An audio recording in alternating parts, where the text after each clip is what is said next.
যিনি বাংলার বাঘিনী, তিনি তো আমাদেরকে লড়াই করা শিখায়নি। তিনি আমাদেরকে সবাইকে ভালোবাসতে শিখিয়েছে। কখনো আমাদেরকে লড়াই করা শিখায়নি।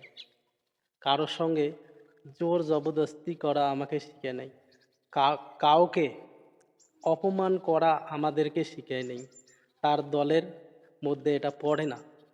আমরা সবাইকে ভালোবাসতে জানি, মানুষের মর্যাদা দিতে জানি, আমরা মানুষের সম্মান দিতে জানি।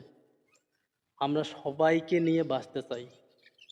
আমরা এককভাবে বাঁচতে চাই না, আমরা সবাইকে নিয়ে বাঁচতে চাই। সবাই বাঁচুক, আমরা বাঁচব। সবাই বাঁচলে আমরা বাঁচব, আমরা বাঁচলে সবাই বাঁচবে। আমরা এটাই চাই। তাই আমরা সবাই মিলে আমরা কোনোদিন ঝামেলায় জড়াবো না। একটা কথা শুনে রাখবেন।